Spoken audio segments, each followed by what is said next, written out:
Okay, so let's start. Hola everyone, hola a todos. My name is Dina Vázquez. I'm currently a second year MA student at El Instituto and one of the organizers of this event. So first and foremost, I want to open this event by recognizing that we meet on Indigenous land. The University of Connecticut and El Instituto acknowledge that Indigenous peoples and nations, including the Eastern Pequot, Golden Hill, Passatucket, Mashantucket, Pequot, Mohegan, Niantic, Quinnipiac, Scatchitocoke, and other Algonquian-speaking peoples is considered Connecticut. We also want to thank CLACS and El Instituto for their support and willingness to help us organize this event. We also extend our gratitude to Rosa O'Connor from the University of Oregon, Department of Philosophy, for organizing this event around Zoom.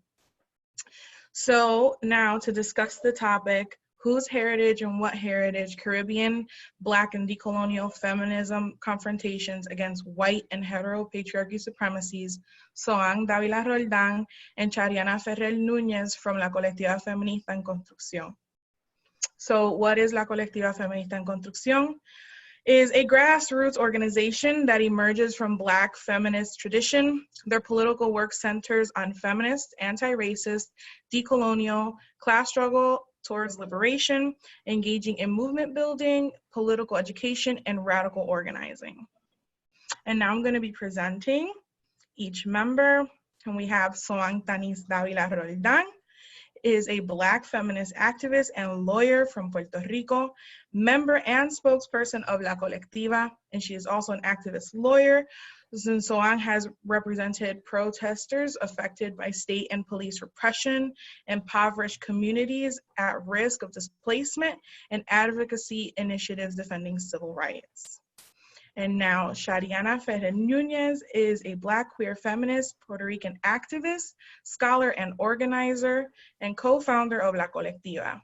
Her political practice centers in intersectionality as the forefront for dismantling systems of oppression and building movements for social justice through collective and popular power. So thank you both for being here and taking time out of your day to do this. And now I leave all of you with Zoán and Shariana. Bueno, hola a todas, todos y todas. First of all, I want to thank El Instituto and particularly Nina and Luis for inviting us. As you know, we were supposed to visit Yukon in April. Hopefully we'll get that chance soon. But at the end, we are just very happy to be able to share our experiences and provoke you to ask yourself questions, to encourage you to look for the answers, to talk about your experiences, and to engage as us in political projects that are aimed at generating better and fairer living conditions for everyone. I should say that an important part of the work we do in La Colectiva as an organization is anchored in the discussions facilitated in our Escuela Feminista Radical or Radical Feminist School. This is a space open to the community, mandatory for our members, and based on a popular education pedagogy. The reflections Shariana and I are going to share today come from those discussions, and I want to honor that and also say hi to our compañeras that I know that are watching us right now. This conference is situated this particular week because of Monday's holiday, the mass genocide of indigenous folks, or as white supremacy calls it, Columbus Day. But is it possible to address Hispanic heritage and claim it when that so-called heritage signifies bloodbath? Let's separate the blood from the water. Hispanic, and I want to make some differentiations here, Hispanic means aquellos que hablamos español, Spanish-speaking people.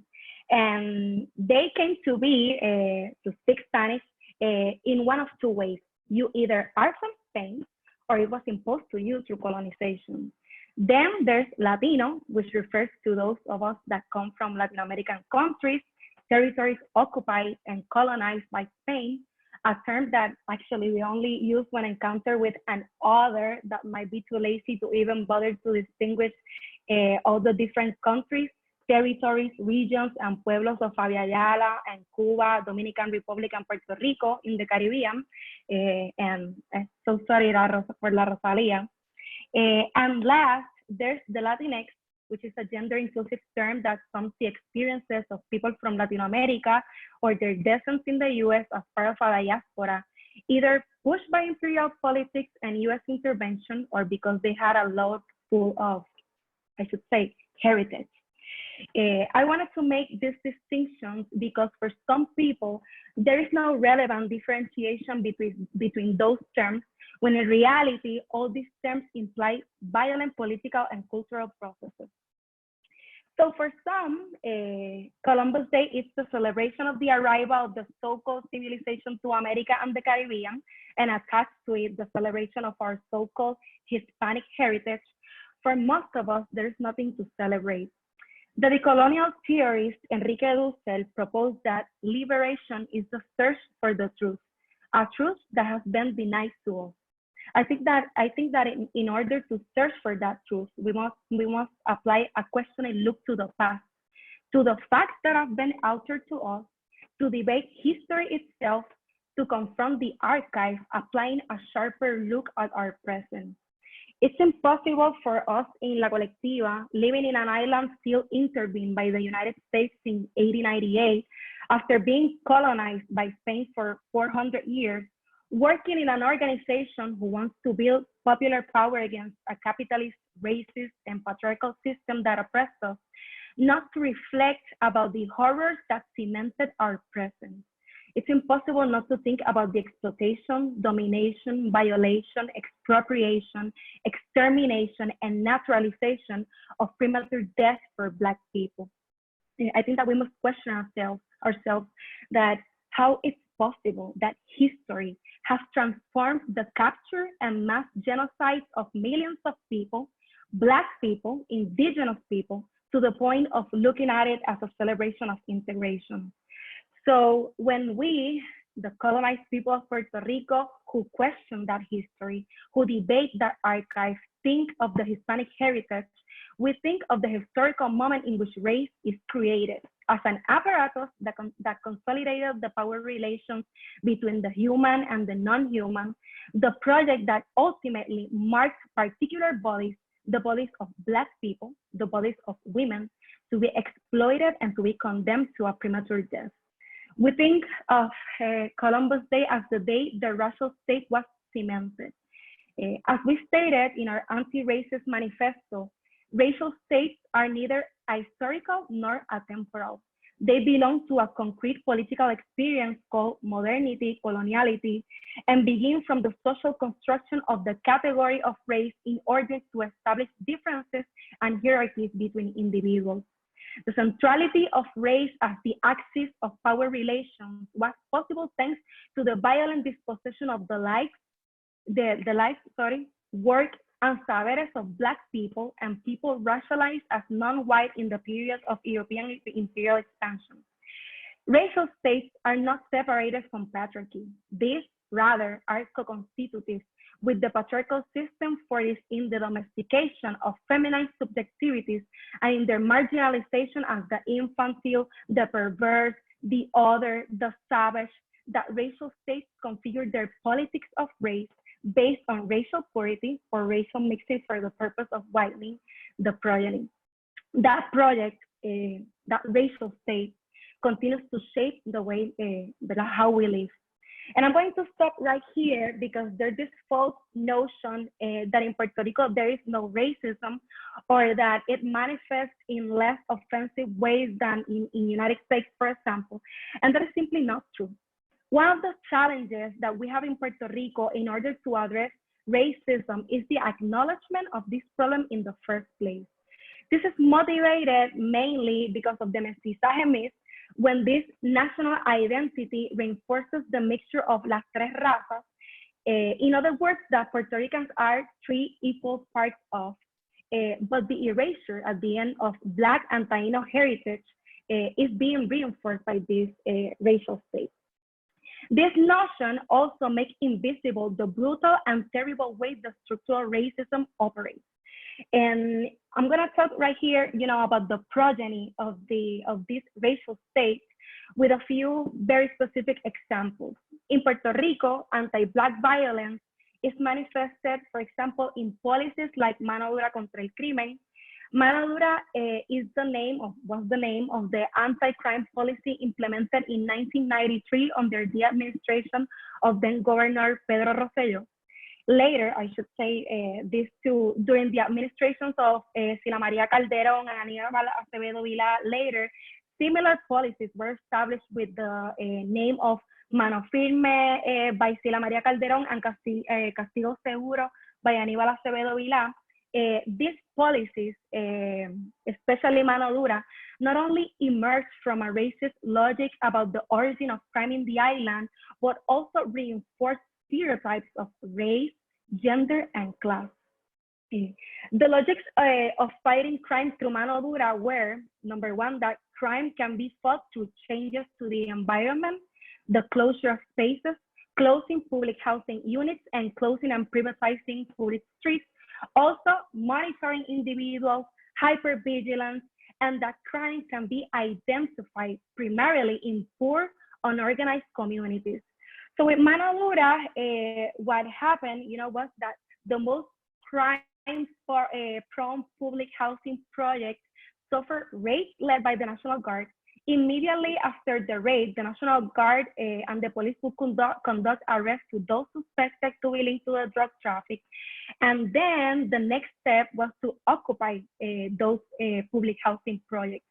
The occupation was complemented by the immediate construction of gating around the public housing project, and often a control checkpoint with National Guard officers or the Puerto Rican policy keeping watch. Then a permanent gate was constructed to replace that temporary one, and a series of physical and programmatic interventions designed to control the growing crime rate within that space will be implemented. And I want to acknowledge when I'm talking about this, the very important work of Zaire Zenit, because she has talked a lot about these subjects, and I really want to acknowledge that.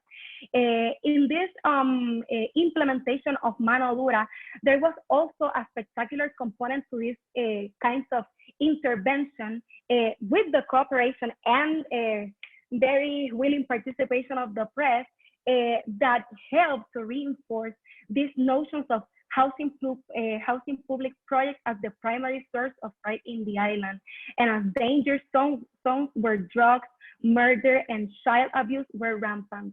And I invite to all of you who haven't read Zaire Zenit, because she, with her investigation and her work, just simply destroys these arguments about that, these arguments that are the base of this type of policies that you can identify, or the most or the highest crime rate concentrate in housing public projects. So I invite all of you to read her work. Another good example of the progeny of the racial state is the undeniable reality that the police, the criminal justice system, is highly selective in the persecution and prosecution of the people who are more vulnerable to the application of the criminal law. And let's examine right here the example of this very terrible case of Alma Yariela. For those of you who doesn't know this case, Alma Yariela is a Black 11-year-old girl who was submitted to an very abusive and public criminal process when she defended herself from her racist bullies at school. Many people in Puerto Rico was very impressed with the insistence of the state to process this girl, in the criminal system, and the discrimination of this process was evident when the press published a leaked private chat between the prosecutors, sorry, I get mad when I think about it, where in this chat, they were celebrating the success and the things that they were doing inside the case to obtain a verdict. On the other hand, we can mention lots of examples of illegal interventions in Black communities like Barrio Obrero, Villa Cañona, and Loíza. There was a very public case discussed by the ACLU in which a Black Dominican man was kidnapped. And I'm taking, this terrible example because it's just terrible. This Black Dominican man was kidnapped in a gas station by two guys during an armed robbery. The police chased the car, his car, where he was kidnapped, and the police arrested him, and they didn't make any effort to arrest the actual thief. So let's add to that fact that Black people are most prone to receive harsher sentences in our criminal system. This third example that I'm going to discuss now is very close to home. I worked and still collaborate for 2 years in a legal aid clinic that provides pro bono services, especially in eviction cases, to low-income clients. The majority of the people I represented in these eviction cases were Black, poor women with kids that lived in public housing projects. So imagine yourself, I mean, and it was, my approach to the law, you know, it is con sospecha, como dicen por ahí. Pero imagine yourself that, you know, public housing projects are supposed to exist for the people who need and who doesn't have the resources to pay for a house. And most of the cases that I work and still work on are cases from housing public projects. So to maybe explain how this works in Puerto Rico, public housing projects are usually administered by private companies. Practically, the state sees its right to these companies not only to administer the project, but also to take arbitrary decisions about the residents. In many of the cases I worked on, the administration penalized the residents and evicted them for failing to submit a document, missing paperwork, for failing to make a payment of $20 or less, or in some cases merely because the resident has special needs. These residents suffer from brutal patterns of discrimination, insult, and harassment by the administration's employees. In all the cases, the latent question for me was, where does a person that has a housing need and the lack of resources to pay for a house go when the state is evicting them from a public housing project? And well, the answer is simply appalling. Nowhere. They just go homeless or live in their cars.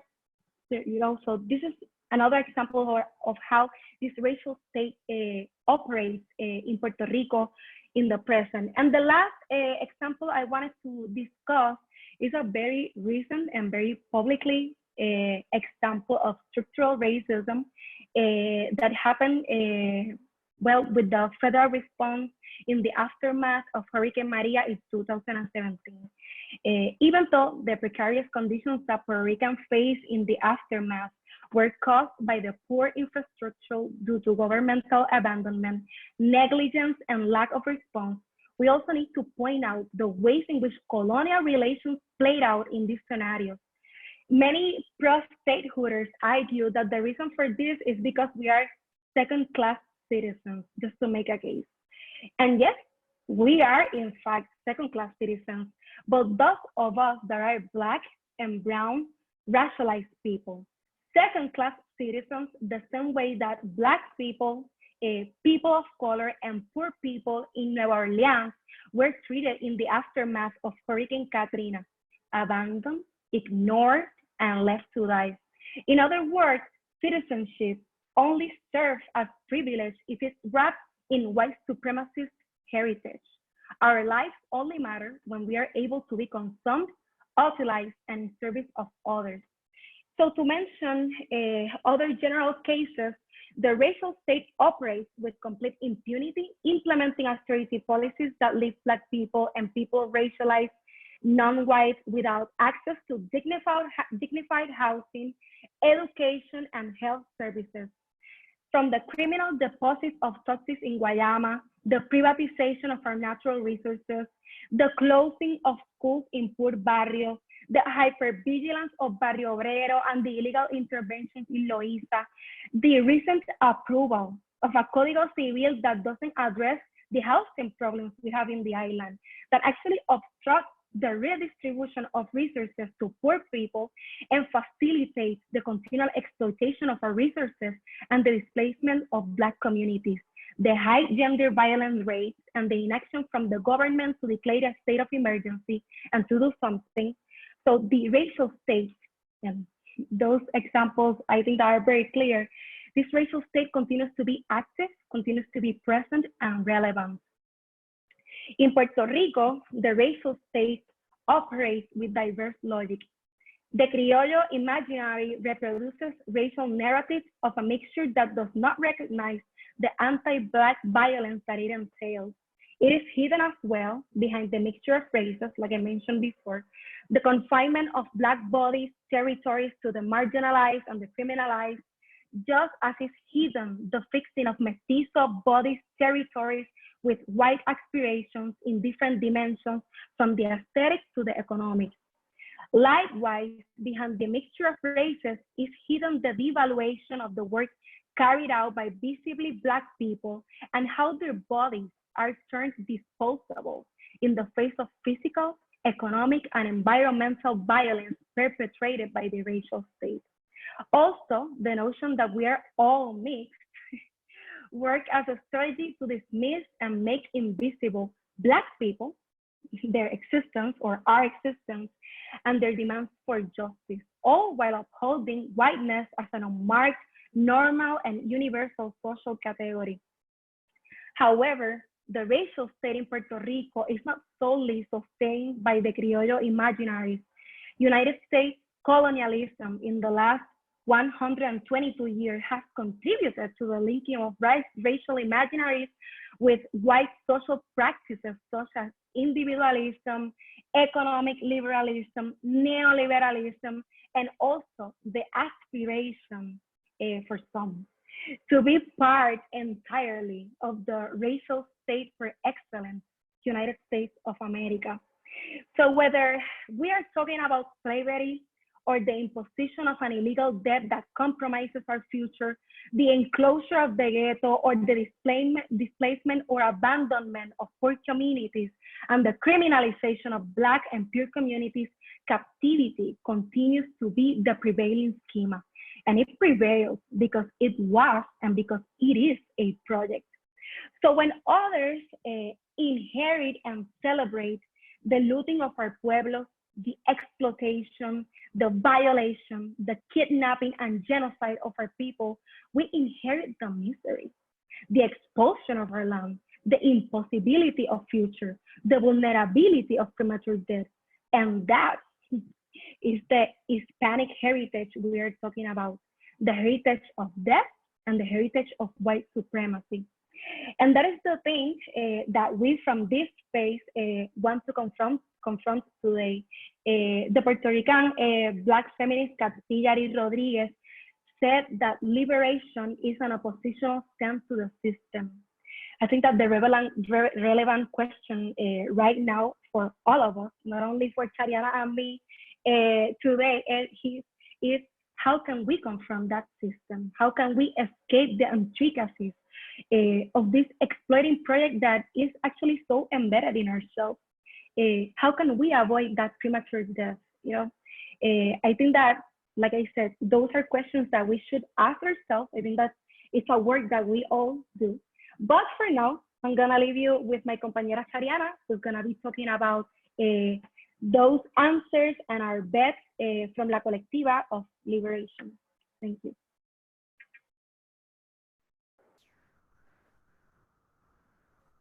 Gracias, Zoán. Thank you for that. I guess that in a sense, and for my part, there is no heritage to claim if, as Saigia Hartman states, our dispossession is ongoing. As my compañera Zoán mentioned, if we were to talk about heritage, we need to address the aftermath of slavery, and the reformulation of the racial state in Puerto Rico as both an occupied settler colonial territory and a nation struggling coloniality. In other words, there is an ongoing tension between the old forms of colonialism from a historic view and the coloniality imposed in these so-called modern times. As Walter Benjamin states, the tradition of the oppressed teaches us that this state of emergency in which we live is not the exception, but the rule. We must attain a conception of history that is in keeping with this insight. Then we shall clearly realize that it's our task to bring about a real state of emergency, and this will improve our position in the struggle against fascism. And I would have to add colonialism, imperialism, anti-Blackness, patriarchal, and sexism.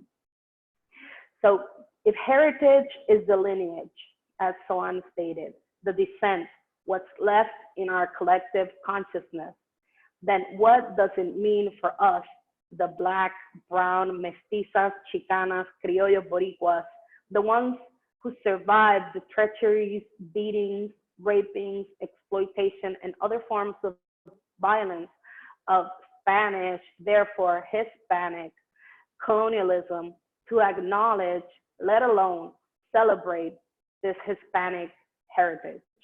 Let's confront that.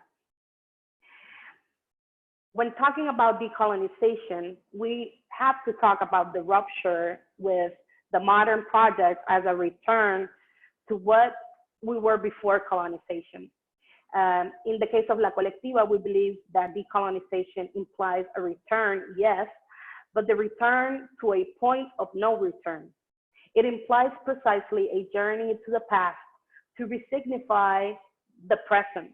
It's a return that allows us to extract the knowledge obtained in the process, los saberes, but also to correct or confront the archive. And that starts with the recognition not only of our ancestors and what our ancestors endured in the forms of pain and horror, but what they have resisted. Their struggles to reject their dehumanization, to write a history against the archive. It is to oppose that matrix of dispossession. And that journey starts with recognizing the power that's within us, a cluster of resistance processes in our genes that once faced the racial and capitalist system and still resisted. We cannot ever return to that point of origin because we have been marked by that colonial project. We also think that decolonization implies a return to the body itself. It is through the bodies that colonial reality materializes. The racialization of bodies not only conditions the way in which two opposed bodily experiences are lived, but rather aims to show two completely different ways of experience and being in the world. And I guess to instead of claiming that heritage, when, as Zoán mentioned earlier, heritage means to own the legacy of that white supremacist patriarchy father, in Shariana Hartman's take, is actually to embrace the loss. Our loss of our mother, our loss of the ways and forms of being and collectively being, and to claim and reclaim that ancestry. So we are in this, for this presentation, we would like to invite to a refusal of heritage in the forms of we just explained earlier, and to claim la ancestralidad. And by claiming and reclaiming that ancestralidad means a return to the body. And And in that return of the body, we have chosen and consciously chosen to refuse Descartes' notions of mind over body, of embracing that return of the body. And as we have mentioned before in La Cole, el regreso a esa cuerpa. This embodiment of politics centers bodies in movement, in streets, confronting the state, building other forms of resistance through and throughout the body. We also confront the idea of the colonial subject and bodies generates colonized societies. We put our Black, feminized, queered, colonized bodies on the streets to make visible the politics that violence us, the feminicides, the gender violence, the rapes, the harassments, the evictions, the poverty, the community and land displacements, the racial violence, the criminalization of poverty. Putting our bodies in the streets, confronting the state, the police, the system of injustice with our bodies is recognizing ourselves vulnerable and at the same time assuming and claiming our own power, the power that has been impregnated in our veins, in our blood, because of that ancestralidad. As Audre Lorde states, we are the ones that were never meant to survive, but we are the ones that have survived through this. So that's still, right, it's like the refusal of putting modern logic and rationality by claiming that return of the body. The moment that we actually put the body with others and being that collective self, that creates the form that actually transforms the society. So if decolonization can't be, shouldn't be, and won't be a metaphor, claiming that ancestry can't be, shouldn't be, and most certainly won't be a performance. And when I say that it can't be a performance, it also aims to kind of mark the ways in which performing ancestry has become like a topic. You can put the turbante, you can wear the clothes, you can even dance the bomba, but it has become in a very superficial way and not in the forms of resistance. You cannot disconnect the forms and strategies our ancestors have resisted through those tactics, through those ways of communicating, and then create in a very artistic form, aesthetic form that is disconnected of an actual political, economic pushback to capitalism, to colonialism, to neoliberalism. So, and I think that's something that has happened a lot in ways in which we are kind of confusing mass communication and mass engagement to popular resistance. And for example, I wanted to bring out a few examples of that performance of ancestry that is disconnected to popular resistance of claiming or what we are proposing as to claim that ancestralidad. We're talking about, for example, language.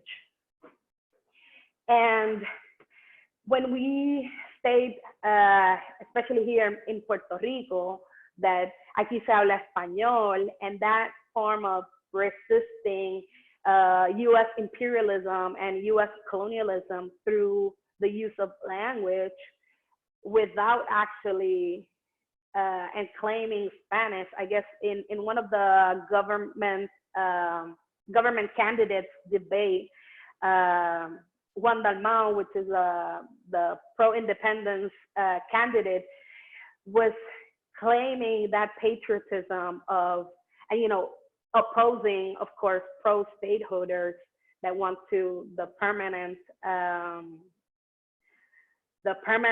relationship with the U.S. Was talking here in Puerto Rico, we talk in Spanish and we love in Spanish. And it became a narrative of claiming Spanish in the form of claiming also, and I guess his problem was not acknowledging Spanish colonialism as well. So when we talk about language as a form of resistance, what are we resisting?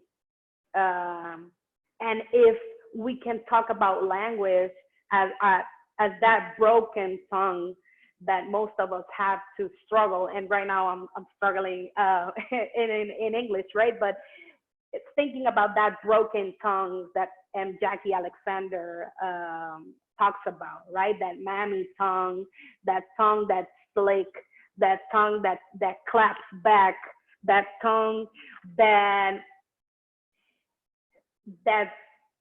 tongue that takes care of the gap, and that gap, you know, not only the gap between my teeth, right? My front teeth is the gap and the disconnection, that borderline, that fronterizo, right? To be in two places and at the same time to disbelong of both of those places. So language is one of the tools of confrontation that we claim, and we should claim our ancestralidad. Another confrontation I would like to address is the national symbols, right? And there's the flag and that fake imagery that we are all united under that flag. But what does it mean? As, for example, Zoán was speaking, the myth of the mixture of races and what is under that flag. Pro-independence leader Ramón Emeterio Betances said that for a flag, we could use the rag. So it would be anything, right? Anything that we could actually create as a symbol that people connect a resistance. Claiming that ancestralidad means creating other forms of recognition of images and symbols and re-signify them. So for example, our flag, which a lot of people debate between the shade, what is the correct shade of the blue and everything. Since 2016, when the Promesa bill was passed and there was a position of the Junta de Control Fiscal, a new symbol came to be with the black and white Puerto Rican flag.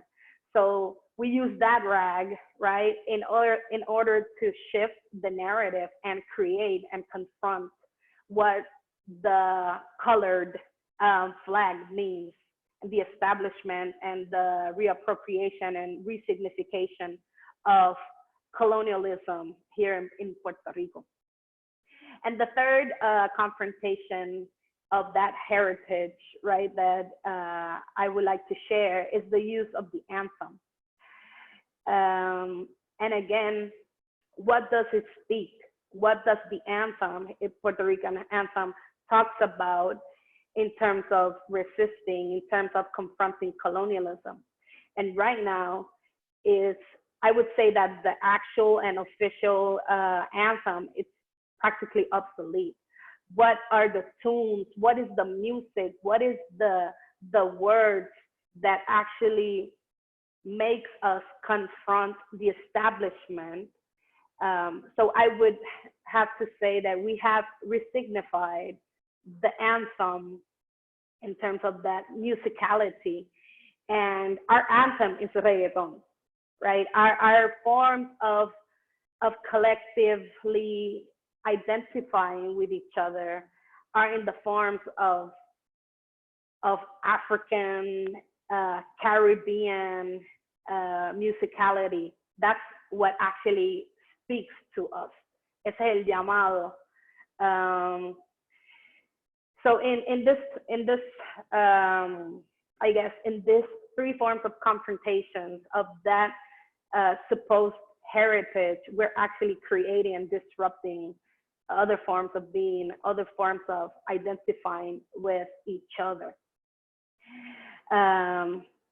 And creating those new signifiers unrelated to that modern project, unrelated to that Estado Libre Asociado, unrelated and disregarding them as examples to be, we in a sense are creating our own idea of humanity, the one that was denied to us, that individuality that separates us from others and creates new languages, new images, new rags, right? Rags and drags of hope and love between us.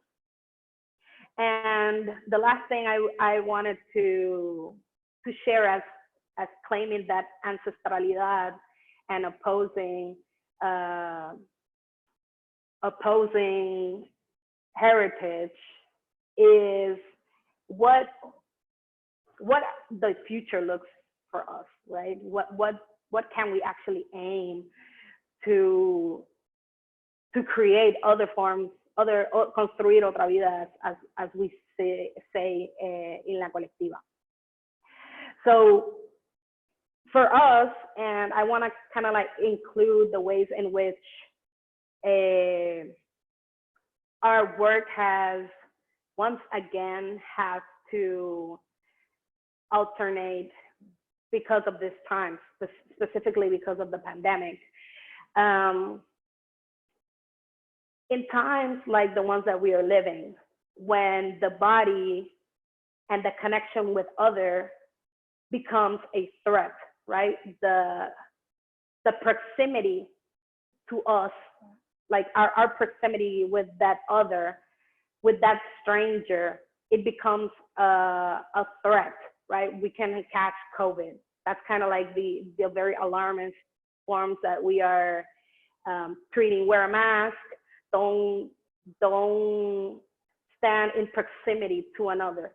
In La Colectiva, we have kind of, at least on the discourse, and in some very specific times we have actually embodied this practice. But there has been a refusal of us to let that logic sink in terms of creating distance from that other, from strangers. Because if the body is now the threat, or the proximity to the body is now the threat, we are kind of re-signifying that is the proximity to that other, the actual weapon. So if the body becomes a weapon, we have to connect with that other in order for us to actually resist. And the last 2 weeks ago, we organized a protest that was called Vivas Nos Queremos, and was once again demanding for the government to declare a state of emergency. And as I mentioned earlier, state of emergency, it hasn't been the exception. So to declare a state of emergency regarding violence against women, gender-based violence. And for us, the point of departure of that protest, we marched towards the governor's fortaleza, to the governor's mansion. Our point of departure was the cemetery.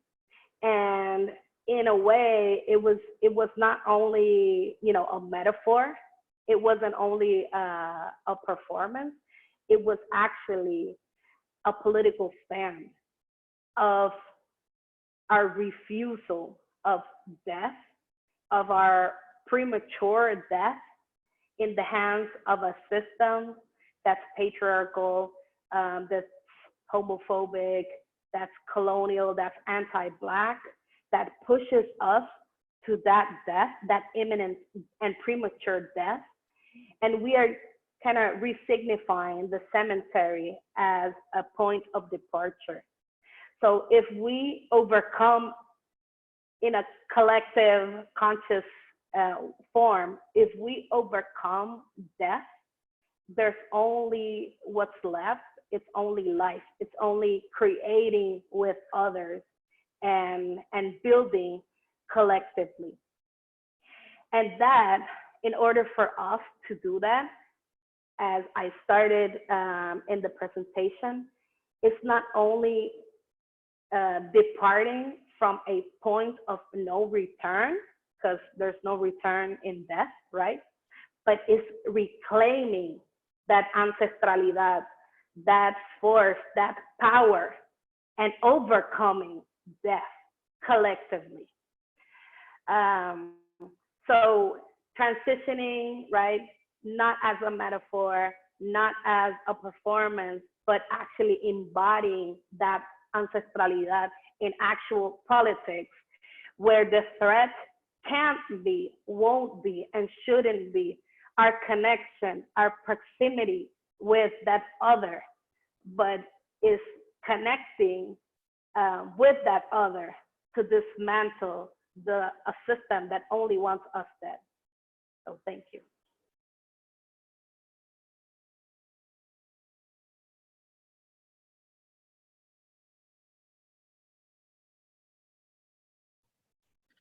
So a quick disclaimer, Shariana, Zoán, and I are in Puerto Rico. The weather is not the greatest, so if our connection goes out, please bear with us. So yes, that's our first disclaimer. So now are we opening for questions? Yeah, okay. So now the floor is open for questions and comments, and feel free to write it in the chat or unmute yourself and go for it.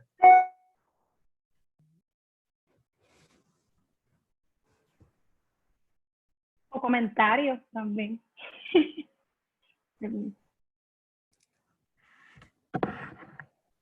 Yo quería... Bueno, ay, dale, ¿quién va? no, dale, mi amor, go ahead. ¿Cómo están? Espero que estén bien. Buenas tardes, buen provecho.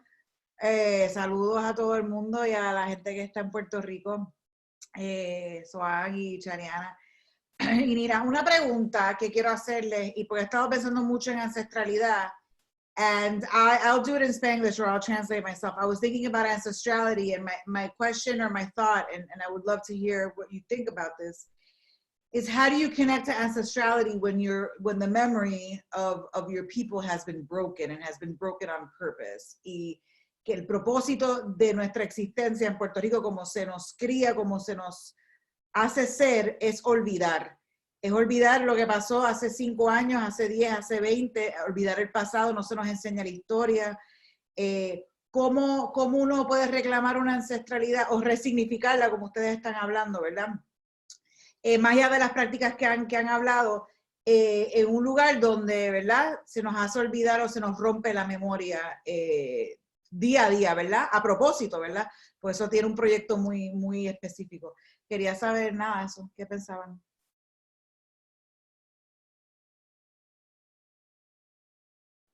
Ok, pues mira, I guess one of the things, ¿verdad? Una de las cosas en las cuales hemos estado pues, pensando cómo, si podemos reconocer, ¿verdad? Y afirmar, ¿verdad? Una realidad, que nuestra memoria está rota. Pues yo mencioné un poco cuál es nuestra relación con el archivo, ¿verdad? ¿Cuál es nuestra relación con esa historia oficial que no estamos ahí, ¿verdad? Y las maneras también en las que estamos ahí en ese archivo. A mí me parece que uno de las cosas que hay que asumir, ¿verdad? Y asumirlo como un ejercicio práctico, es lo que No, el concepto de Gia Harman es el critical fabulation. De lo que no está, hay que crearlo, y tenemos las herramientas, ¿verdad? Tenemos las herramientas para crearlo y recrearlo. Entonces, visto desde nuestra experiencia, podemos quizás identificar esos sesgos en esa memoria, pero no, vamos, es lo místico, ¿no? Yo creo que también es eso, es embracing lo místico como una forma de articular políticamente. La historia oral, ¿verdad? El sonido. Yo creo que hay unas maneras en las que el llamado responde y llena los vacíos, ¿verdad? Si es que podemos hablar que hay vacíos. Y bueno, o sea, creo que hay unas formas que están muy marcadas en el cuerpo. Nosotros lo venimos discutiendo mucho a raíz del huracán María, y pues la respuesta política al desastre que se vio en el 2019, ¿verdad? Está hacerle una distinción entre cuál fue el llamado moral, lo correcto, y cuál fue el llamado del cuerpo. So I'm going to switch quickly on English. I'm not going to repeat myself though, but in 2019, our summer, right? One of the things that was very important, and I was making this distinction between what was morally and politically correct, those first few pages that we were able to read, you know, sexist, homophobic, classist commentaries, you know, comments of that chat, you know, that created the legitimate political organizations to do something about it. But what moved us as a mass, right, was when that calling, it was embodied, right? It literally felt in the flesh. And that only happened, that didn't happen when they called us putas, right? That did not, and you know, I'm sorry to say that, but it was not true. Like, we cannot say that the mass and the thousands, the hundreds of thousands of people that, you know, engaged in the summer were moved because they called us putas, or they called Ricky Martin Papa, you know. It was because it was felt, you know, it felt in the flesh. And that happened when they touched our dead, right? When they named our dead. So that connection between death and what I was mentioning at the end of my presentation, the cemetery as a point of departure and a point of no return, is claiming that ancestralidad. And that is an exercise that cannot be done very, that's a memory that may not be stated in that form in the archive. So we have to kind of read between the lines, and I'm thinking about songs, right? The text song as those spaces, the story as the story that can't be told but must be told. You can't because you weren't there. Yo quisiera compartir con que lo voy a hacer en español porque la verdad me siento mucho más cómoda así, pero quería añadir un poco a lo que trajo Shariana. al principio de la presentación, y algo que venía pensando cuando venía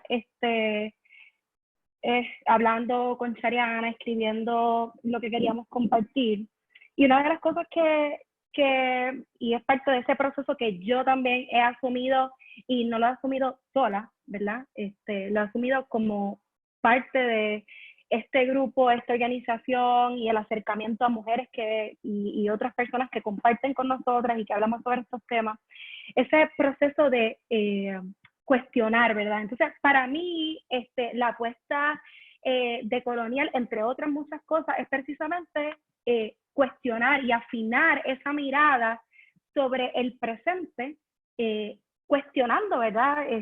O digamos, cuestionando exacto, el pasado, afinando la mirada en cuanto al presente. Entonces, en ese sentido, estaba recordando esta frase, fue una frase que leí en un artículo sobre este tema de la ancestralidad, y me hizo mucho sentido, y fue algo que luego discutimos en la escuela, en este penúltimo ciclo de la Escuela Feminista Radical, y es cómo tú construyes esa memoria rota a través de la conciencia. Es como si uno fuese tejiendo, utilizando esa conciencia, ese cuestionamiento, y cómo vas construyendo esa memoria pues que está rota a través de esa toma de conciencia. Entonces, a nivel personal, puedo decir que, por ejemplo, en mi familia, hablando de memorias rotas, yo vengo de una familia ¿verdad? Por parte de mi padre, personas visiblemente negras, pero con un racismo tan marcado, terrible, que nunca me había cuestionado hasta el momento en que en efecto hubo esa toma de conciencia y comencé a tejer esas memorias a partir de esa toma de conciencia. ¿Qué cosas descubrí? A través de las preguntas, a través de imaginarme también, porque pues, llega un punto en que la información que tenemos, pues, llega un punto que no hay más, ¿verdad? Así que, de alguna manera, el apostar por un futuro distinto, el apostar por un sistema distinto, implica también imaginarnos cuáles fueron estas vivencias que no conocemos, que no sabemos, porque simplemente pues, fueron invisibilizadas, violentamente borradas. Y en mi caso, y es algo que permea en mí y me motiva a descubrir el porqué de esas heridas tan fuertes, el porqué de ese racismo dentro de mi familia a través de ese cuestionamiento. Así que yo creo que la clave está ahí, en partir de que las cosas que estamos viviendo hoy, ¿verdad? Afinar esa mirada y por qué son así. Y pensar, ¿verdad? Cuáles fueron esas instancias, esos momentos, esa vida que pudieron vivir quienes, ¿verdad? Nos antecedieron, y cómo podemos, con las herramientas que tenemos, con ese análisis, con esa memoria que vamos tejiendo, construir un mañana distinto. Así que, no, quería compartir. Okay, un momento. We have a few questions in the chat, so I'm going to read them out loud. Let's just go with the first question I got. So, okay, so this question is from Alonso Velázquez. And his question is, as both English and Spanish were languages imposed on the populations of Latin America, would you think that learning indigenous languages would help or have any practical help for many wanting to reclaim their ancestralidad?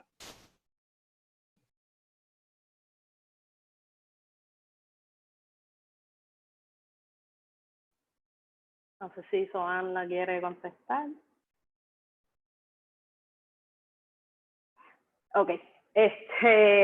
Well, I guess that we could do that as a form of trying to connect and see if we can. I'm all for expanding our knowledge and the ways in which we can communicate with others. However, I guess that one of the things I would actually recommend is, how are we talking with each other? So those are things that can't actually like translate. One of the caveats that Zoán and I were kind of mentioning before we started this panel was that we did not want to kind of address this conversation in a very academic, academic, throwing concepts and, you know, quoting and naming, because it kind of creates a gap between us. Like Zoán and I were not from the academia, even though, you know, we navigate through it. So I guess that resisting or a form of resisting colonialism is also acknowledging the ways in which knowledge itself is formed in academia and academic spaces. I guess it's, you know, one of the forms of creating that distance between us folks is creating concepts and language not in terms of, you know, English, Spanish, or Arahuaco, right?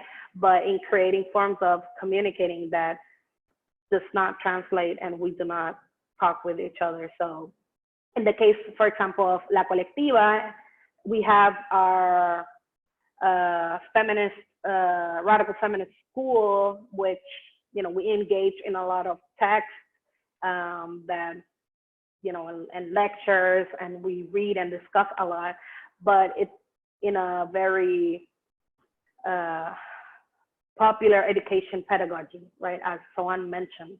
So how are we, as Freires, the pedagogy of the oppressed, we're incorporating a very critical pedagogy for, you know, to facilitate communication between us. So it's not quite the language barrier, but it has become to, you know, it has come to the point of just creating distances between the language that we talk. So, you know, aquí podemos hablar en español y no todo el mundo está entendiendo el mismo español, porque nuestras referencias, you know, our references of that language está atravesada, you know, with class, with race, and that is what actually is creating distance and that's the coloniality of language that separates us. Awesome. So now we're going to move on to the next question. This question is from Eric Berg. So the question is, thank you both for your presentations. I would like to ask a question to what Shariana highlighted, the difference between online discourse and discussion. I am sorry, it is going, my power is going to leave. Anyways, the difference between online discourse and discussion and actual direct action and popular dissent. I would like to know both of your thoughts on how we can better translate the messages of popular action to these online spaces and motivate people to popular action from these, from these online spaces. How can we strengthen the relationship between these two modes of communication?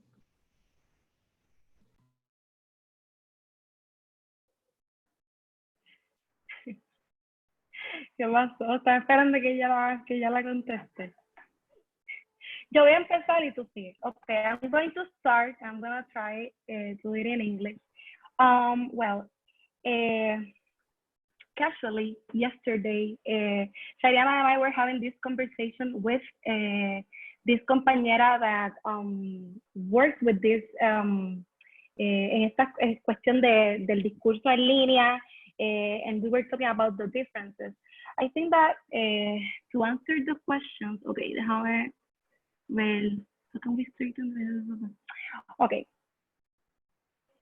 I think that the importance relies in the existence of an actual political project. You know, you can use the social media to communicate and to talk about different subjects, but if you don't have a specific goals, objectives, you don't have a political project, where are you going to? You know, so for us, part of making that analysis is understanding that real changes requires, a defined political project and collective action. So I think that for me, at least, those are the relationships and how you can strengthen that online discourse is by having an actual political project.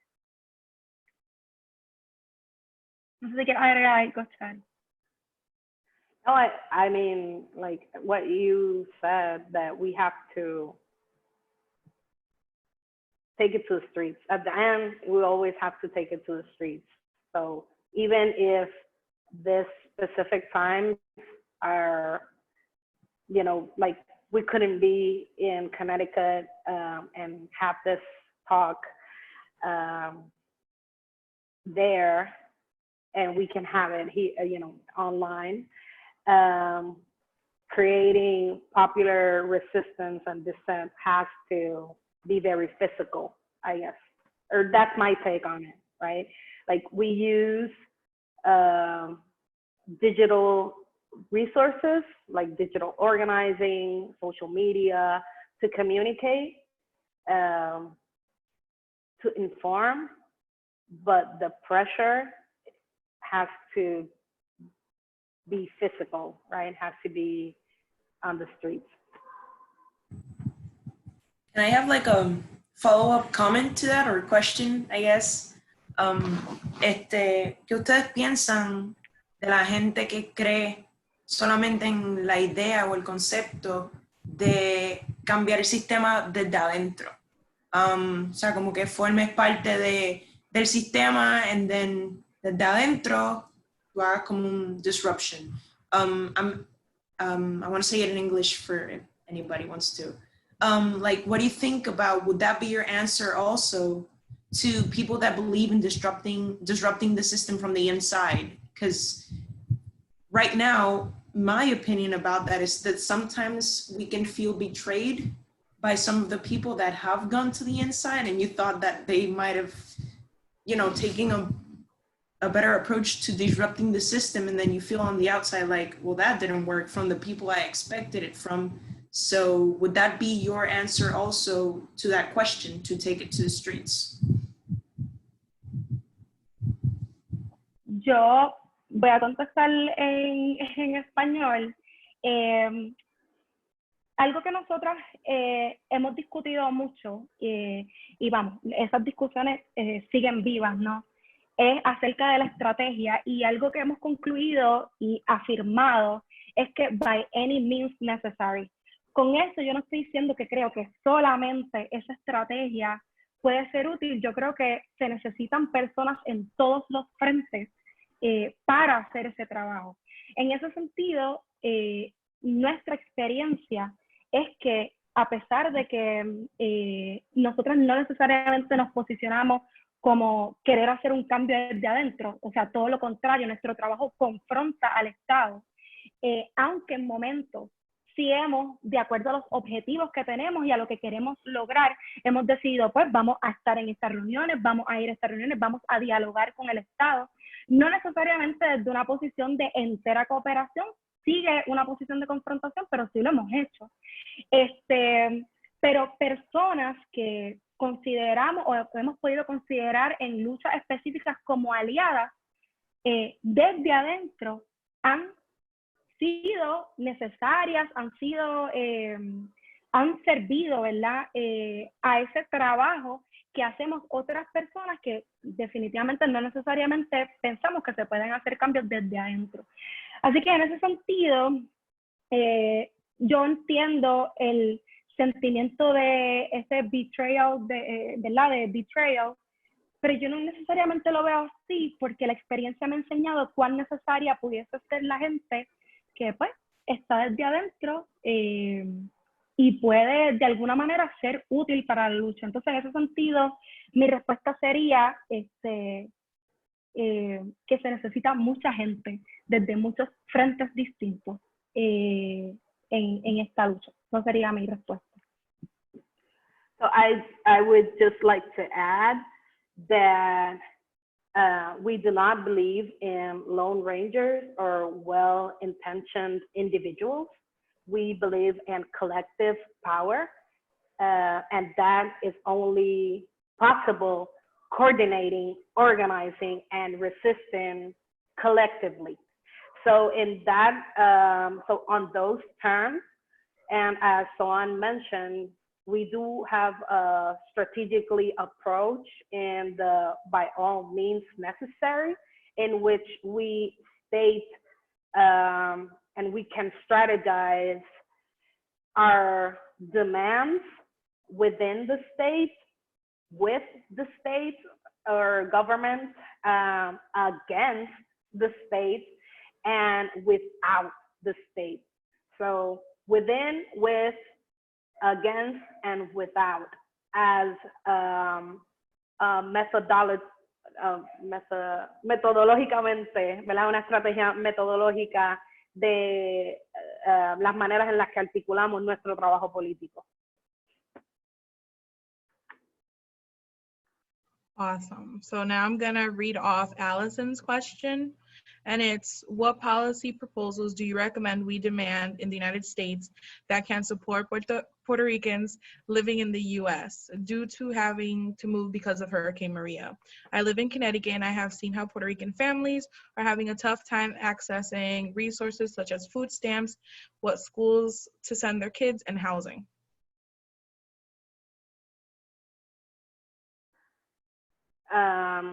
Realmente no tenemos una propuesta de política pública dirigida a la diáspora. Yo creo que las maneras en las que se articula esa diáspora, ¿verdad? Y esa diáspora que es expulsada del país, particular, o sea, mencionas a raíz del huracán María, pero también tenemos que ver la migración de hace una década a partir de pues las políticas de austeridad, ¿no? Austerity measures that actually have pushed people out of Puerto Rico, and so we don't have specific policy towards U.S., but we do have like a general response in terms of fighting, right, and struggling against austerity measures here. And so we can create better conditions here, and hopefully people that was pushed out of the island can return if they wish to do so, right?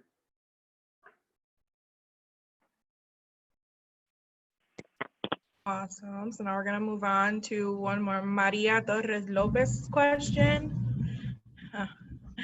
So the question is, desde esa perspectiva, ¿tienen clases de candidatos, candidatas, candidates to groom/educate them about these issues while they are candidates before taking office? No. No, nosotras entendemos la lógica electoral.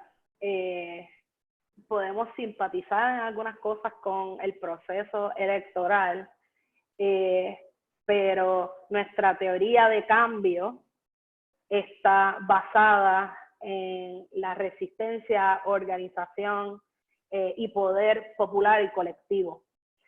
Y en estos momentos, ¿verdad? En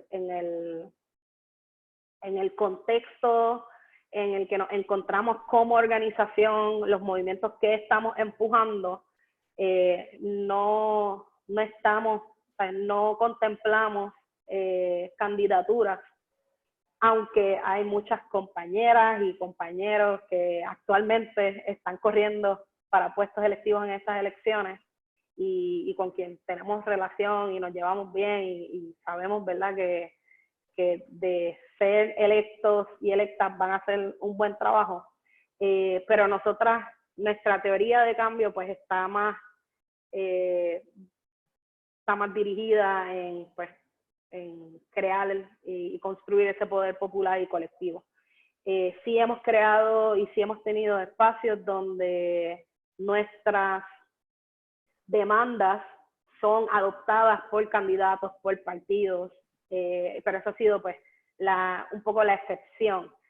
Y hemos visto que somos mucho más efectivas confrontando directamente al Estado, creando narrativas de poder que obligan al Estado a que atiendan nuestras necesidades y no necesariamente desde esa institucionalidad y las buenas, y como mencioné, las buenas intenciones de individuos y de llaneros solitarios al interior. O sea, nosotras entendemos que de llegar a ese punto, gente que esté en el gobierno responda a un movimiento. Y para responder un movimiento se necesita crear un movimiento. Y estamos en esa fase, ¿verdad? Estamos priorizando crear una base, formarnos políticamente como base, entender que aspiramos a una transformación radical en el sentido de que vaya a la raíz y que desmantele a los sistemas que nos están oprimiendo, y pues que eso requiere mucho trabajo y asumir en estos momentos la política electoral pues desvirtúa un trabajo que nosotras entendemos necesario y que como organización hemos decidido priorizar. Pero éxito a los compañeros y compañeras que están, ¿verdad?, asumiendo otras estrategias y pues creo que no tiene que ser ni una ni la otra, ¿verdad? Es que ocurran todas las posibles y que haya entonces un momento de alineamiento político que solamente va a lograr las victorias y reivindicar las luchas de los sectores populares, si hay sectores populares resistiendo.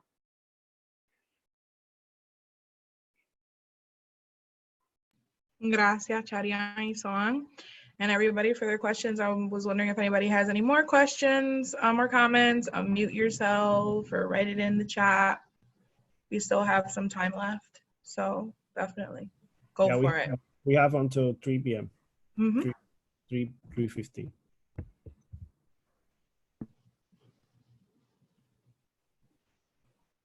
This is being recorded. I've gotten some questions regarding if we're going to be posting it anywhere. We will be posting it.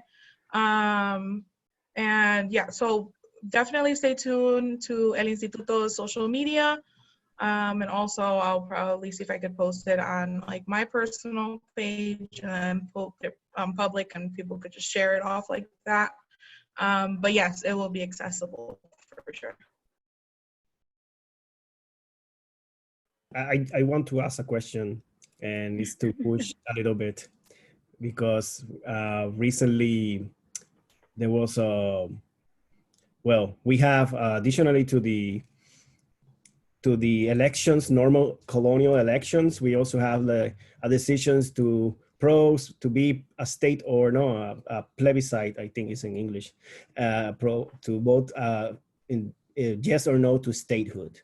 But not only that, in the United States, there's like a push between progressives like Alexandria Ocasio-Cortez and others of thinking of Puerto Rico as a state, as a way to do justice to Puerto Rico. And I want to know if that is justice or not. And I say this because there's like a romantic view of this progressiveness in the United States, and there's like this different perspectives, no, from natives from Puerto Rico thinking of this kind of politics as liberating, and inside of the U.S., a lot of Puerto Ricans observe these candidates as radical and also very that we should take seriously that. And I just want to know what you think about that.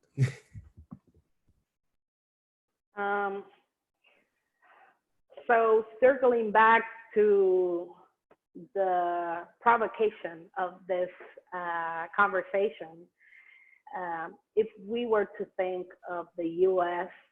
as, you know, the US as a structure, as a state, whose heritage are we actually going to claim in that connection, right? In that permanent relationship through the, I guess, the end goal of colonialism, which is permanent assimilation. So I guess, you know, there are some ways in which we can address, you know, by and doing so through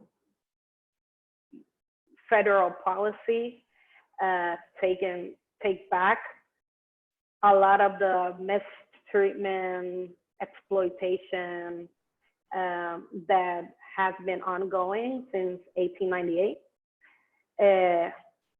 But we need to, or at least we need to opt for self-determination and real material conditions in which we can actually address that conversation and talk about reparations.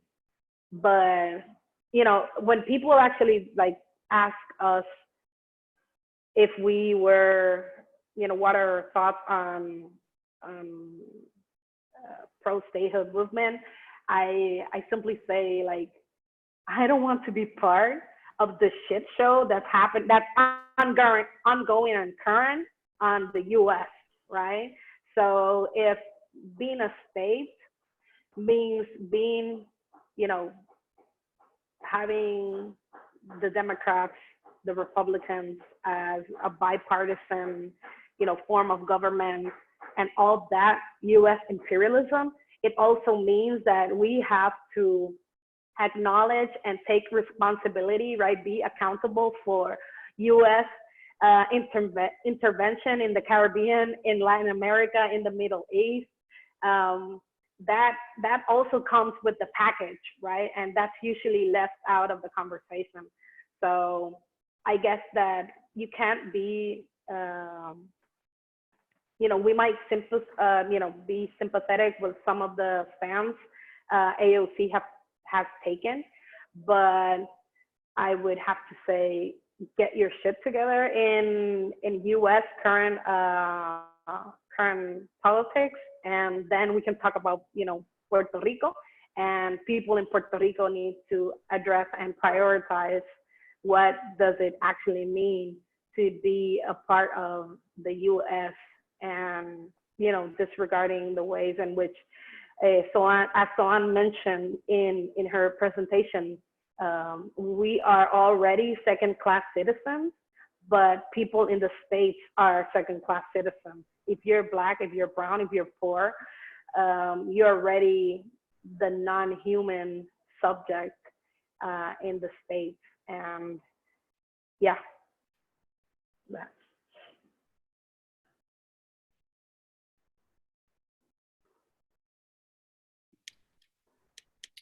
Hi, we also have a question from Emma Amador. She writes in saying, thank you so much for the wonderful presentation. Can you speak a little bit more about the radical feminist schools and how they were started? How did people get involved? Some of her students are here from a class on gender and sexuality in Latin America, and they were really hoping to hear more about your grassroots educational program. Well, our Escuela Feminista Radical started, I think that in 2017, right, Shariana? I think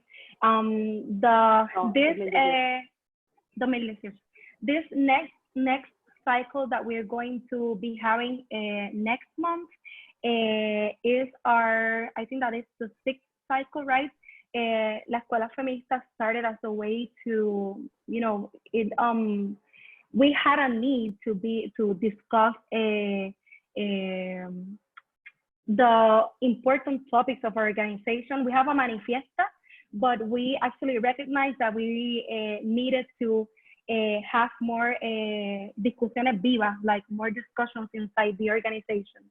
Also, La Escuela Feminista Radical helps us, and it's part of the process, you know, of I don't know if the word is constructing the different campaigns we have. So usually we discuss the subjects or the topics that we want to address later in a campaign in our radical feminist school. So it helps us to have debates between ourselves, to have some discussions, and also to have those discussions with other people. It's not a closed project. And usually la Escuela Feminista Radical is presencial. You know, we reunite presentially, no sé qué se dice. But sí. But due to this pandemic, we have been, you know, the last cycle was via Zoom, and the next cycle is gonna be via Zoom too. So if people want to be involved, you just have to be pendiente to our social media. We publish the information, we will be publishing the information in this next week.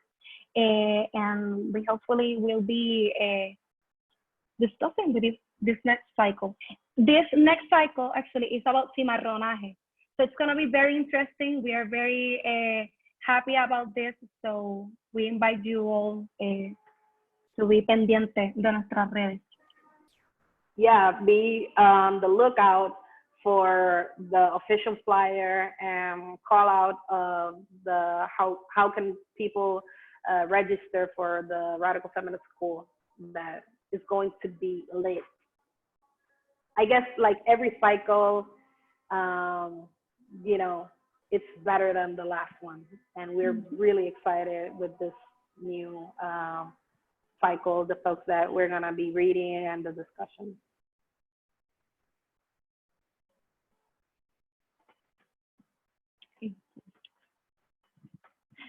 Gracias, Aurora.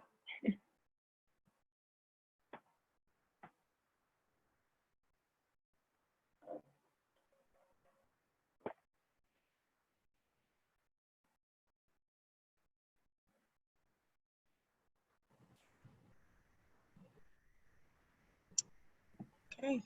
We still have time. Luis added the link of La Colectiva's page in the chat for those who are interested. Sorry, Luis, I cut you off. Dale, mala mía, habla. We still have time if you want to do more questions, if someone wants to ask questions or have comments or wants to add more to the discussion. I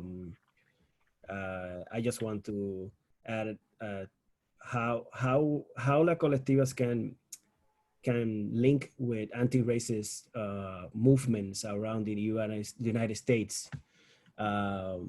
That questions a lot of times came from other anti-racist organizers or in the US, specifically friends of mine. They ask how we can in some way learn from you and at the same time work with you. If there's the possibility, to look for links in the struggles, because at the same time, La Colectivas is also struggling against the United States colonialism. So how we in some way can find common ground or ways to work within the United States as these complex relations that we have,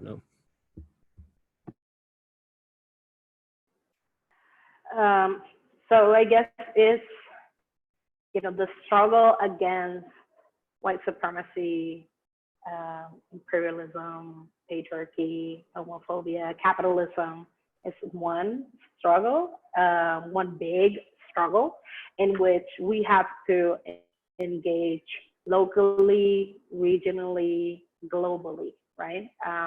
So a threat for one is a threat for all. And we actually have been on conversations with other organizations. I guess we even have, one of the things that we have addressed is including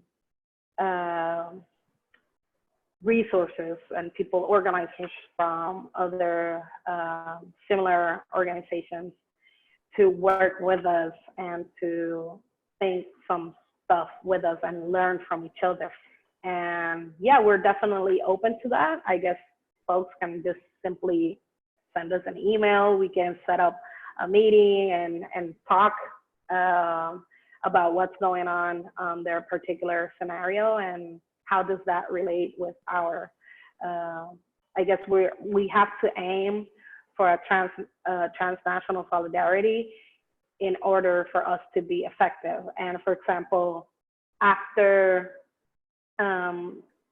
George Floyd's murder, we protested, la Colectiva organized a protest called Las Vidas Negras Importan here in Puerto Rico. And it wasn't just a solidarity demonstration.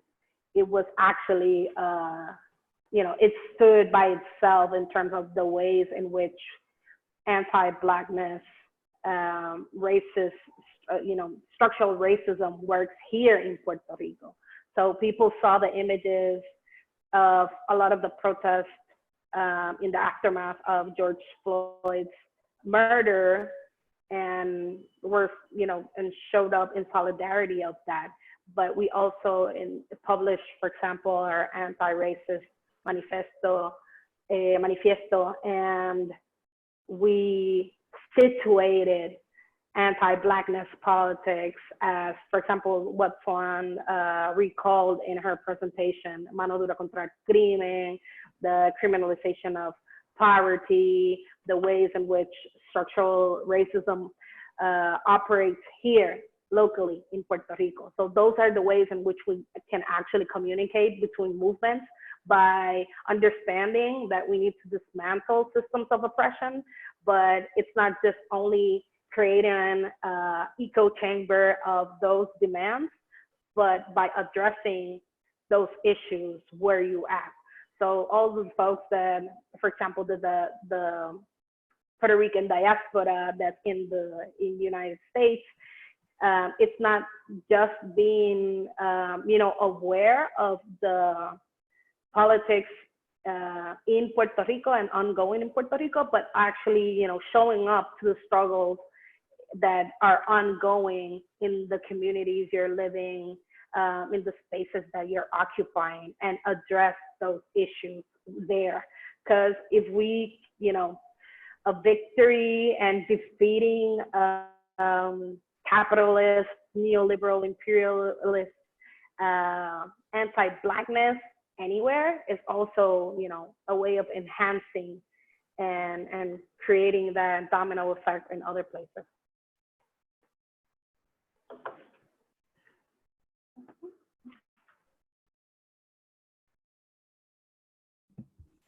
I think there's a question of Fiona Bernal. Can Zoán talk about the housing crisis in the context of COVID and what this means for the ongoing issues of housing as a human right? Okay. Algunos que me pueden ayudar, dejar, pero ¿me escucha? Ok, sí, no, estoy en mute. Con la traducción, sí, y yo voy poquito a poquito. Ok, ahora mismo, o sea, en la actualidad, y esto fue uno de los reclamos que muchas organizaciones, entre ellas la Colectiva, propuso, o sea, y públicamente a principios de la pandemia, fue que se paralizaran los desahucios porque no se habían paralizado. Entonces, si alguien le puede traducir eso. Bueno, puedes repetir, es que no escuché. Okay.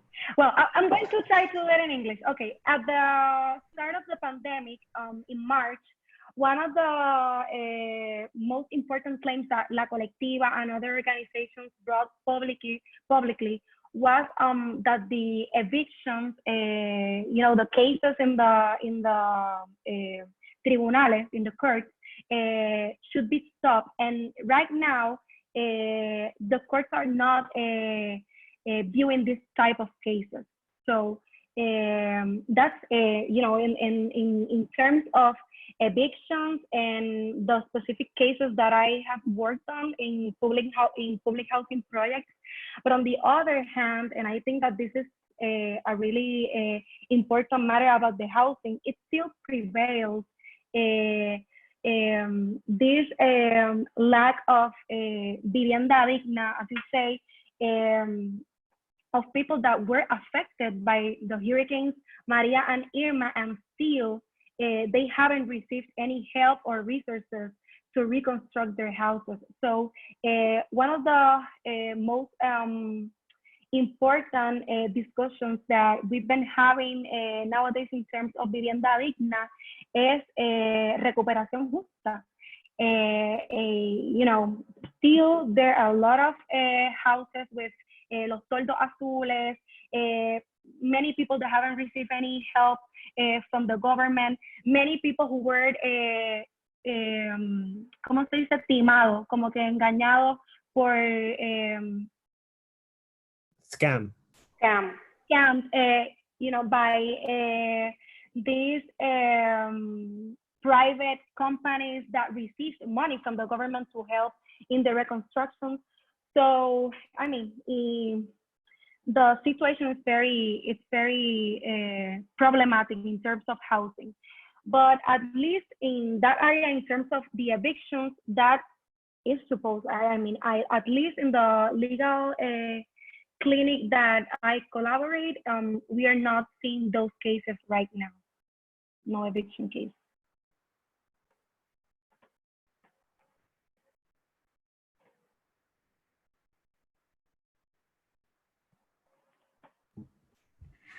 So we still have time if someone has questions or comments, additional comments.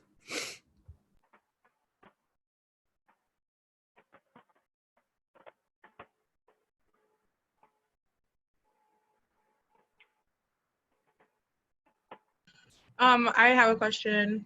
Not really a question, but I'm gonna frame it as a question. But like, I was wondering if Shariana and Zoán, you guys could talk about the importance of like reggaeton in these movements, and how that looks currently, because you know, reggaeton does have a very big stigma that is placed on people, and on people who listen to it and people who create the music as well. So I'm just wondering if we could discuss a little bit about that. I know there's a lot of discussion here in the United States happening around like trap music and its use. So I'm just interested if we could discuss that.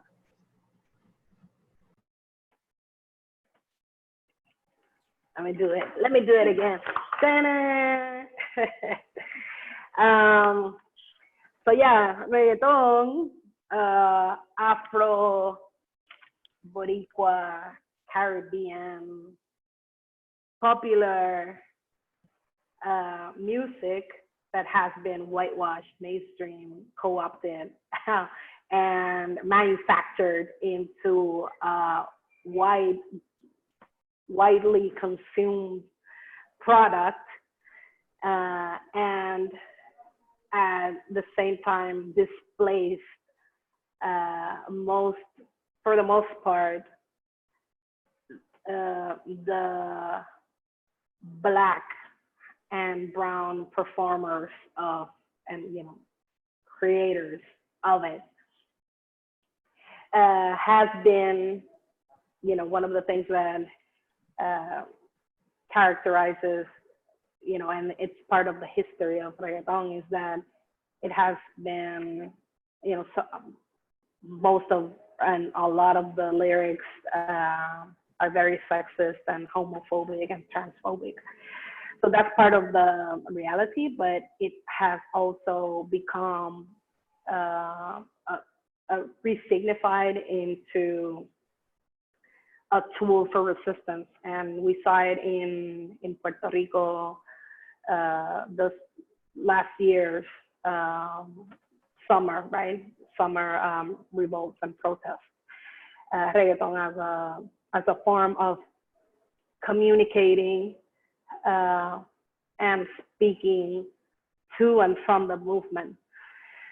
So I guess it has always been a complex relation between the art form and the resistance form of reggaeton. But we have to acknowledge, you know, reggaeton comes from el barrio, comes from public housing projects, right? It comes from the dialogue and the conversation of communities resisting impoverishment, resisting, you know, criminalization. And it also has taken that, you know, that art form. I guess if we were to confront what reggaeton has become now for the market, it has displaced those narratives and, you know, have become a lot of, for entertainment purposes, but in a way it has also been, you know, translated into form of communicating resistance. And if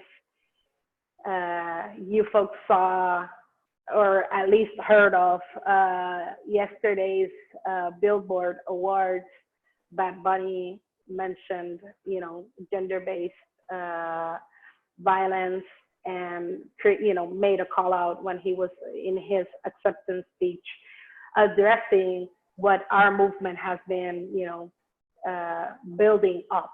So there's a form in which the movement communicates also to the artist, and the artists are acknowledging the reality of the place that they live in. But I guess those are very few examples of it. Maybe some artists are more consciously and vocally about these issues, but not all of them. For the most of it, whitewashed, displacing Black and brown artists, slut-shaming women, you know, that's, I guess, part of the culture. But it's part of the general culture, not, you know, we can't single out reggaeton and say reggaeton is this without actually addressing that society is precisely like that. So it's just a reflection of our reality.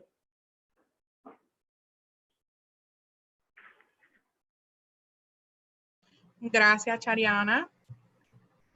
Now there's another question from Dr. Fiona Vernal, and then so she says, since Shariana spoke about the limits of ancestry as performance, can she speak about the possibilities of ancestry as performance, or the possibilities of aesthetic arts performance as forms of resistance, agency, and resilience?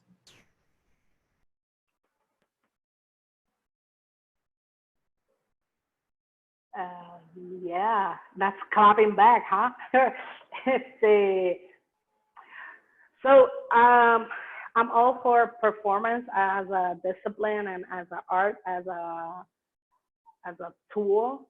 I was, just to clarify that nothing against artists and artistry and claiming ancestralidad in that. I was I guess talking about performance in the forms of something that is momentaneously and not necessarily, you know, an ongoing process. So in many of our protests, we have, I mean, our protests are performances, right? And we state that as well in terms of we perform, and we have incorporated in our direct action, building narrative that performs other types and other possibilities. I'm going to use and make one example. On 2019, last year, what we called our Primavera Feminista, our feminist spring, we pushed for a campaign that was called Nosotras contra la Deuda. And we centered the campaign regarding debt and the ways in which indebtedness affects women, Black people, poor communities, right? We are forever indebted because of the way colonialism resignifies itself. So we studied the Haitian Revolution and how public debt became a form of oppressing recently independent nations, right? So with this campaign and Nosotras contra la Deuda, one of the performances that we designed in order to, create this direct action against banks was the embargo feminista. And with the embargo, and if you think of who has the the responsibility, who is the political actor that can actually materialize an embargo, right? You think about the courts, you think about the banks. And so we created a feminist embargo that pointed out actually the way in which public housing and housing as a right has been affected because of banks. Banks displacing people from their homes because of mortgages, because of debt. So we framed our protest, that was actually a performance, as this embargo feminista. And the calling was, we're gonna take from the banks, right? We're gonna take back from the banks. And in that performance, we communicated, this threat, right? We publicly, make this threat to the banks. We're going to embargo you, and we're coming for you. So it was March 8th, 2019. We occupied and we organized in Plaza Las Americas. We targeted 4 main banks that are, have their offices, one of their branches there in Plaza Las Americas, and they had to close the banks because the threat, they were like, they wouldn't. But when we actually showed up, they had to close the banks, and they started the whole protocol as if people were going to, rob a bank, and they called the police on us. So the whole idea that this very humble political organization had the capacity of, we're coming from you, and we are going to embargo the banks, they had to react to it. So that was a performance, of course, because none of us were going to actually, go inside the banks in terms of like security and everything.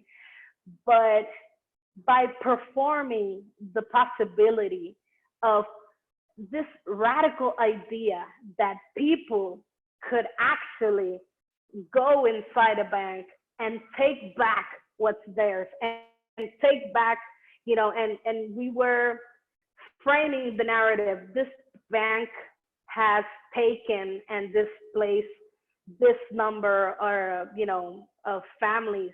They took their homes from them. They pushed them to homelessness, and we are taking back that. So we believe, right, that performing is a way of, first of all, creating a narrative. Second of all, having that actually, creating the idea, first of all, the image, the chance, the possibility, and through that exercise, we can also build power. So yeah, definitely performing and creating aesthetics is, for most of the part, for most of our work has been a form of resistance, of agency, of transforming and radicalizing narratives, but not performing in terms of creating an act in which we can just switch it off without clear objectives, without building with others.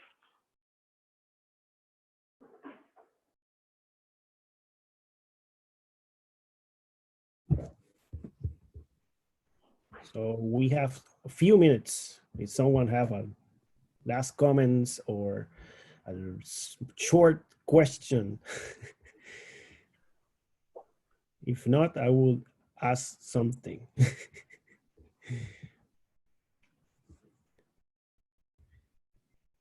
How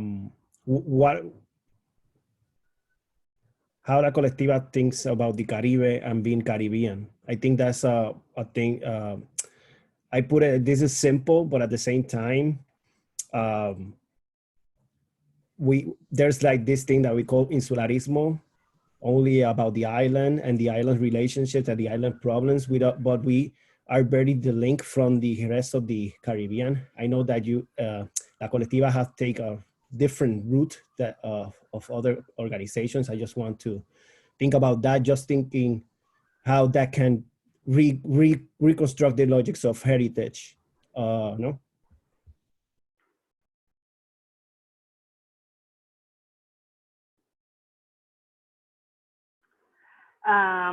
Pues para quizás entender, o sea, address that question, I guess it has, you know, it takes on the stereotype of island and the ways in which we think island as isolated, right?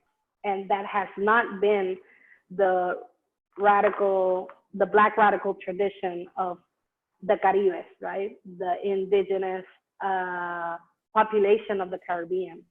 And even though separated across a lot of, you know, across islands, there has been an ongoing communication and connection, interconnectivity of islands. And I guess one of the moments in which that interconnectivity is very present is interconnectivity of disaster, and how, for example, the way in which we can relate as colonialism is still ongoing for the most part of the Caribbean, but also the ways in which disaster takes a form in hurricanes, right? And that's one of the, I guess it's one of the moments in which we can be very aware of our Caribbeanness when hurricanes come, right? And we see, oh, it's coming Virgin Islands, Bermuda. Oh, it's going to República Dominicana. It's just past Haiti. It's circling Cuba.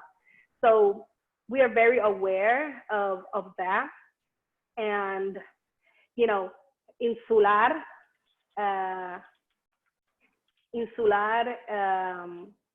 is a pejorative description of being islanders. And it was part of the colonial project of El Estado Libre Asociado, for us to disconnect from other islands and not speak to each other.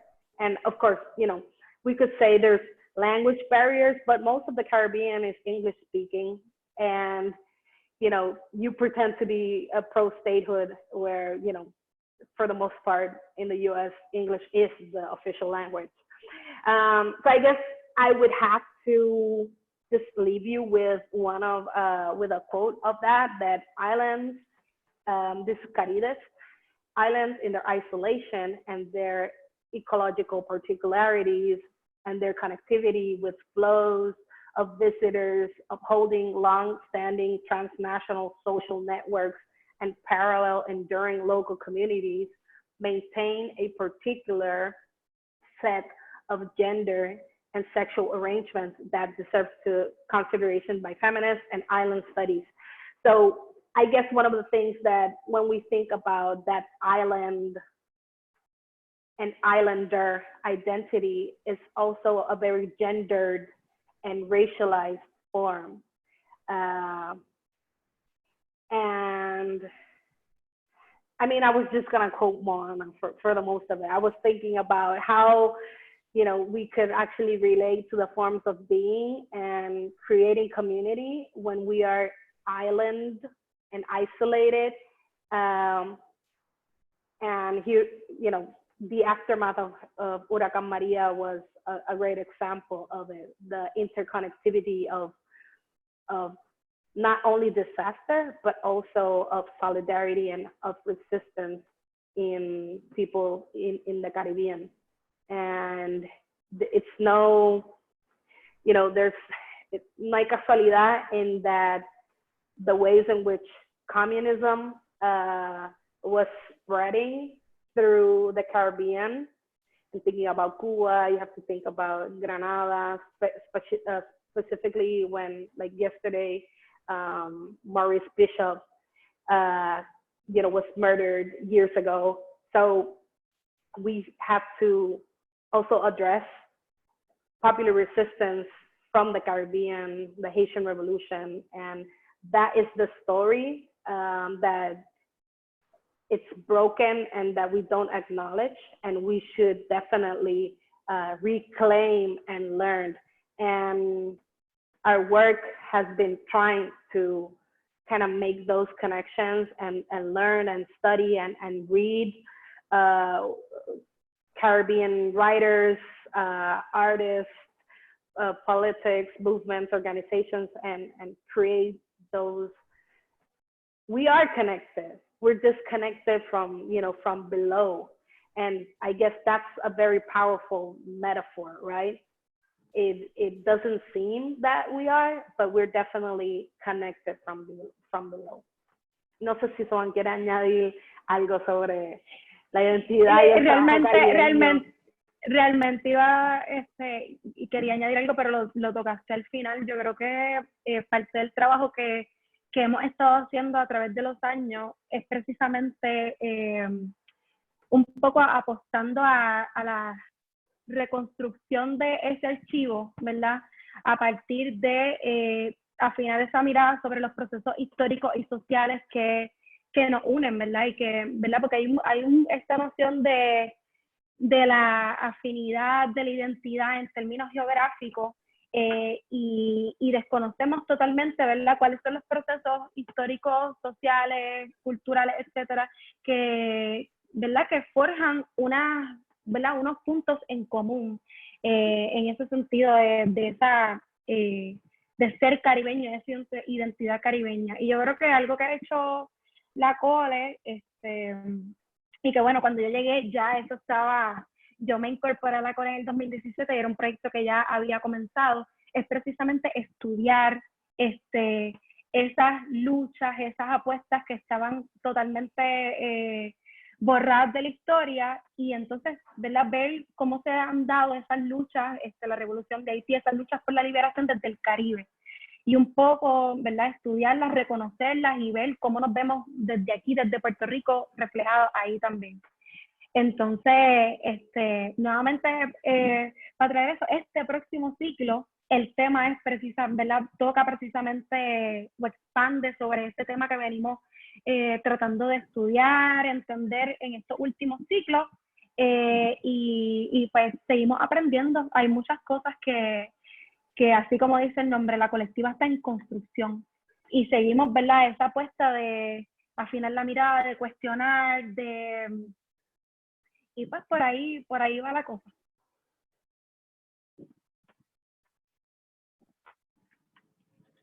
So we already have, no, we are on time.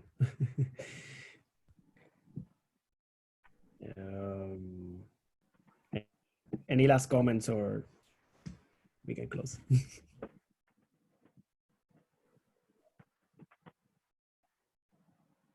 Gracias por el espacio, al instituto, a Luis y a Nina por su trabajo, a Génesis también por moderar, y pues thank you for this space and for listening to us. And you can follow La Colectiva on social media, and we can chat and talk some more. Yeah, thank you. Thank you for accepting our invitation. Shariana, Zoán, no se vayan, no se desconecten todavía. porque yo quiero por lo menos una foto grupal, aunque sea por Zoom, ya que no lo podemos hacer en persona. Yeah, one that want a photo can turn on the cameras.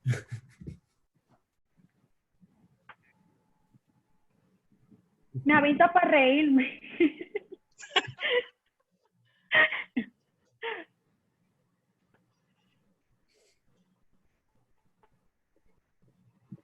Deja, para acomodar la camisa.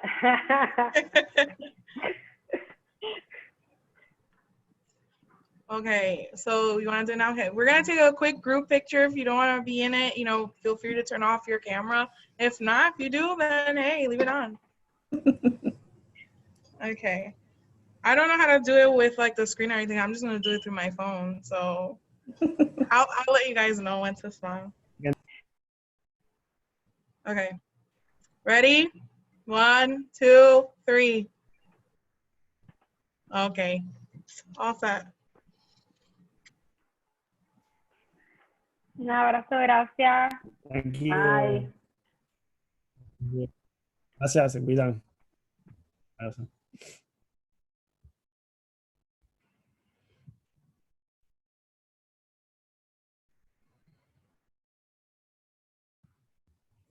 Ya le voy a poner stop recording.